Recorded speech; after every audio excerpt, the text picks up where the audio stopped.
अस्सलाम वालेकुम दोस्तों, नईम वर्चुअल अकेडमी जे प्लेटफॉर्म ते सभिनी खे भली करा। आहियां मोहम्मद आशिम राव। अॼु असां फ्रैक्शन जे बारे में पढ़ंदासीं, फ्रैक्शन जा कुछ टाइप्स पढ़ंदासीं। हाणे फ्रैक्शन ते हिकिड़ो लेक्चर मां अॻु में ॾेई चुको आहे, जिन में मूं 5 क्लास पढ़ायो पियो, 5 क्लास जी साइंस पढ़ाई पई, त उन जे दौरान फ्रैक्शन मूं सम्झायो ऐं उन सां गॾु फ्रैक्शन पैदा कीअं थींदी आहे, फ्रैक्शन खे घटाइण जा तरीक़ा कहिड़ा आहिनि, फ्रैक्शन जा फ़ाइदा कहिड़ा आहिनि, फ्रैक्शन जा नुक़सान कहिड़ा आहिनि, उहे सभु उन लेक्चर जे अंदरि पाण कवर कयासीं।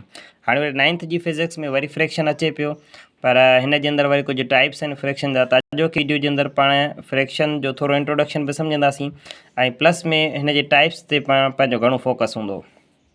त सभ खां पहिरियां त फ्रैक्शन आहे छा? फ्रैक्शन हिकिड़े क़िस्म जो फोर्स आहे। हाणे फोर्स जा खोड़ सारा क़िस्म हूंदा आहिनि, जीअं मां तव्हांखे मिसाल ॾेई वञा थो, जीअं वेट आहे। हाणे वेट बि हिकिड़े क़िस्म जो फोर्स आहे, ठीकु आहे। जीअं ग्रेविटी आहे, ग्रेविटी बि छा आहे, हिकिड़े क़िस्म जो फोर्स आहे, ठीकु आहे। या वरी एयर रेजिस्टेंस आहे, एयर रेजिस्टेंस आहे, इहा बि हिकिड़े क़िस्म जो फोर्स आहे। त हाणे तव्हां जेॾीमहिल क्लास 5 जी साइंस में पढ़ाई पई, त उन जे दौरान मूं फोर्स जा इहे खोड़ सारा टाइप्स बयानु कया हुआ, बैलेंस्ड अनबैलेंस्ड फोर्स वग़ैरह, लाइक अनलाइक फोर्सिस, उन्हनि सभिनी खे डिस्कस कयोसीं। त हाणे जेको फ्रिक्शन आहे, इहो बि हिकिड़े क़िस्म जो फोर्स आहे। हाणे हीउ उहो फोर्स आहे जेको तॾहिं पैदा थींदो आहे जॾहिं ॿ शयूं पाण में टकराइजनि। जॾहिं बि ॿिनि शयुनि जा मथा छड़ा सरफेसिस पाण में टकराइजंदा आहिनि, त तॾहिं जेको फोर्स पैदा थींदो आहे, उन फोर्स खे असां फ्रैक्शनल फोर्स चवंदा आहियूं। मिसाल तौरु अगरि जेकॾहिं मूं वटि पेन आहे, हीउ पेज आहे, ठीकु आहे। हाणे मां पेन खे हिन पेज जे मथां जेकॾहिं घसायां थो, त हिते कुझु लिखिजे थो। त हाणे पेन ऐं पेज जा जेके सरफेसिस आहिनि, से पाण में टकराइजनि था, त हिते बि छा थो पैदा थिए, हिकिड़े क़िस्म जो फोर्स पैदा थिए थो, हुनखे असां फ्रैक्शनल फोर्स चवंदा आहियूं।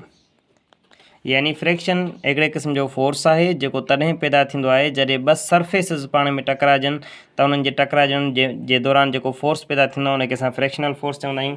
ऐं जेका इम्पॉर्टेंट शइ आहे उहा इहा आहे त इहो फोर्स हमेशह उन मोशन जे खे अपोज़ कंदो आहे।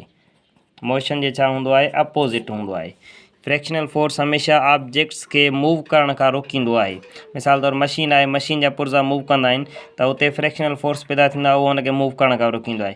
यानी जॾहिं बि ॿ ऑब्जेक्ट्स जॾहिं महिल मोशन में हूंदा आहिनि ऐं उन्हनि जा सरफेसिस पाण में टकराइजंदा आहिनि, त उते जेको फ्रैक्शनल फोर्स पैदा थींदो आहे, उहो फोर्स हमेशह उन्हनि खे रोकण जी कोशिशि कंदो आहे। फोर्स हमेशह छा कंदो आहे, उन्हनि खे रोकण जी कोशिशि कंदो आहे। मिसाल तौरु हिकिड़ो बाल आहे, बाल तव्हां ज़मीन ते उछलाए था छॾियो, त हाणे बाल अॻिते हलंदो वेंदो, पोइ बाल जो सरफेस ऐं ज़मीन जो सरफेस पाण में टकराइजंदा आहिनि, त हिते हिकिड़ो छा थो पैदा थिए, फोर्स थो पैदा थिए, हिनखे बि असां फ्रैक्शनल फोर्स चवंदासीं।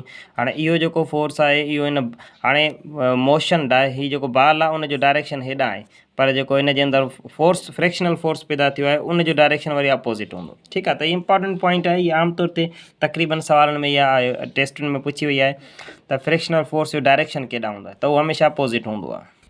फ्रैक्शनल फोर्स पैदा छो थींदो आहे, उनजे पोयां वजह छा आहे, छाकाणि त जेके बि सरफेसिस आहिनि, उन्हनि जे उहे बिल्कुलु स्मूथ न हूंदा आहिनि। जेके शयूं असांखे स्मूथ नज़र अचनि थियूं, उहे बि स्मूथ न आहिनि। मिसाल तौरु इहे पेज आहे, हाणे पेज पाण खे स्मूथ नज़र अचे थो, इहो बि स्मूथ न आहे। हिनखे माइक्रोस्कोपिक लेवल ते ॾिसंदासीं त हिन जे अंदरि रफनेस, खांचा मौजूदु आहिनि।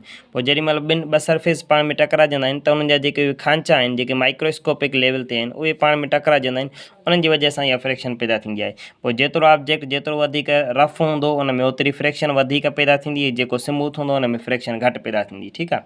पोइ इन करे जेके रेसिंग वारा माण्हू हूंदा आहिनि, जेके रेस कंदा आहिनि, त पोइ उन्हनि जा जेके शूज़ हूंदा आहिनि, उहे उन्हनि जे शूज़ में हेठां खां वधीक वॾा वॾा खांचा तव्हांखे नज़र ईंदा, त जीअं फ्रैक्शन वधीक पैदा थी सघे, छाकाणि त इंसान जेको वॉक कंदो आहे, इंसान जो जेको हलणु आहे, उहो बि फ्रैक्शन जी वजह सां। जेकॾहिं फ्रैक्शन आहे त इंसानु हले थो, जेकॾहिं फ्रैक्शन न हूंदो त इंसानु न हली सघे।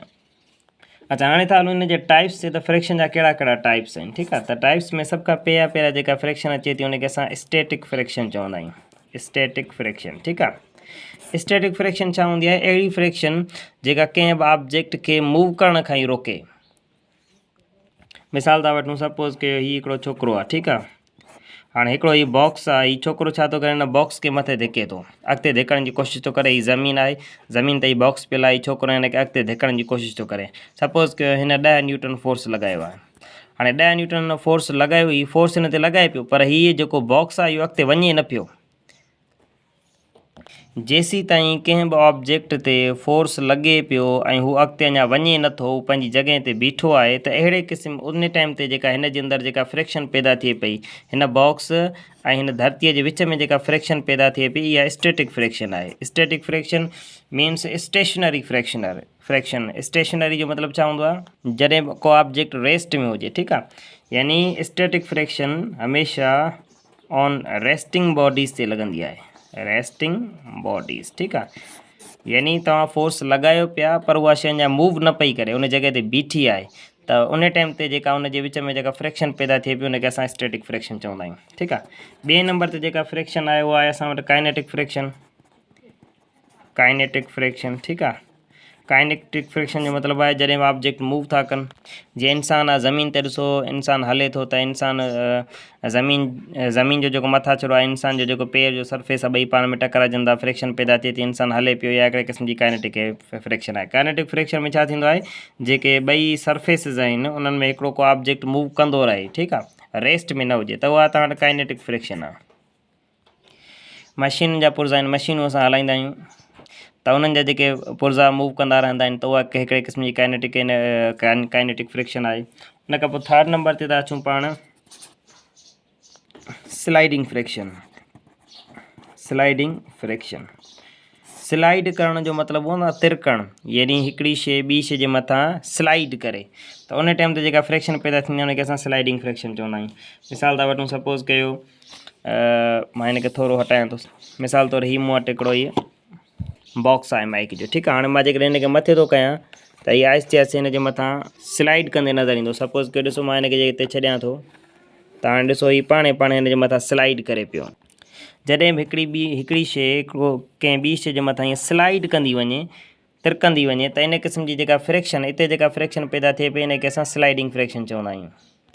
या मिसाल वठूं, जीअं हिकिड़ो इंक्लाइंड प्लेन आहे, ठीकु आहे, इंक्लाइंड प्लेन ते हिकिड़ो हीअ बॉक्स आहे, ठीकु आहे। हाणे तव्हां इंक्लाइंड प्लेन खे थोरो मथे कंदो, लह वारी सतह हुजे या कोई ईअं फटो ई पियल हुजे, उन ते का ईअं बॉक्स लाइक स्ट्रक्चर का शइ हुजे, उनखे तव्हां छॾींदो, हिन फटे खे मथे कंदो त हीअ पाण हेठि घिसकंदी ईंदी, ठीकु आहे। त हिते जेका फ्रिक्शन पैदा थिए पई सा आहे स्लाइडिंग फ्रिक्शन आहे। चौथे नंबर ते जेका पाण फ्रिक्शन अचे थी सा आहे रोलिंग फ्रिक्शन, रोलिंग फ्रिक्शन, ठीकु आहे। हाणे रोलिंग फ्रिक्शन छा हूंदी आहे, जॾहिं बि को सिलेंड्रिकल शेप तव्हां वटि का शइ हुजे ऐं उहा ॿिए कंहिं ऑब्जेक्ट जे मथां फिरंदी अचे, मिसाल था वठो जीअं हीअ पेन आहे, हाणे पेन खे हिते छॾींदासीं त हीअ ॾिसो मथां खां हेठि अचे पई, हीअं रोल पई कंदी अचे, फिरंदी पई अचे, ठीकु आहे। हीअ आमतौर ते अहिड़नि शयुनि में थींदो आहे जेके शयूं सिलेंड्रिकल शेप में हुजनि, त इहा जेका फ्रिक्शन हिते जेका फ्रिक्शन पैदा थिए पई सा रोलिंग फ्रिक्शन आहे। जीअं बाल आहे, बाल खे छॾींदासीं हिते त हाणे बाल बि ईअं फिरंदो वेंदो, त बाल जे अंदरि बि कहिड़ी फ्रिक्शन हूंदी आहे, रोलिंग फ्रिक्शन हूंदी आहे। त हाणे हिननि सभिनी में जेका वधीक ताक़तवर फ्रिक्शन कहिड़ी आहे, सिधी सही ॻाल्हि आहे, जेका ऑब्जेक्ट खे मूव करण खां बिल्कुलु रोके पई, ऐं उहा कहिड़ी आहे असां वटि स्टैटिक फ्रिक्शन। सभ खां वधीक जेका ताक़तवर आहे सा आहे असां वटि स्टैटिक फ्रिक्शन, ऐं सभ खां घटि जेका ताक़तवर आहे उहा कहिड़ी आहे असां वटि रोलिंग फ्रिक्शन। हाणे हिन ते कुझु सवालनि खे हल था कयूं, हिन टॉपिक सां रिलेट कनि था। पहिरियों नंबर सवाल आहे, the friction between two surfaces when there is no relative motion. ॿिनि सरफेस जे विच में उहा कहिड़ी फ्रिक्शन आहे जॾहिं हुन जे विच में कंहिं बि क़िस्म जो मोशन न हुजे।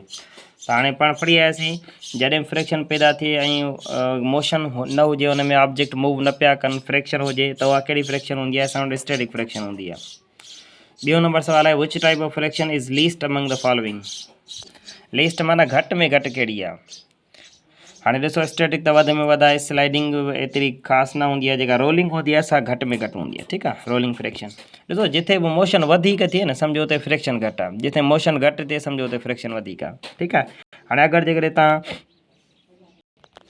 सपोज़ के तव्हां वटि हिकिड़ो बाल आहे, तव्हां बाल बि रखो था ऐं पेन बि रोल करायो, बाल बि रखो था, स्लाइडिंग फ्रिक्शन बि करायो था, ॿिया बि करायो था, त हीअ जेको बाल हूंदो उहो ॾिसो जल्दी हलियो ईंदो, यानी मोशन हिन में तेज़ पियो थिए। हिन जो मतिलबु छा आहे त रोलिंग फ्रिक्शन हिन सभिनी मां हिननि जी ताक़त घटि हूंदी आहे, ऐं स्टैटिक फ्रिक्शन जी सभ खां वधीक ताक़त हूंदी आहे।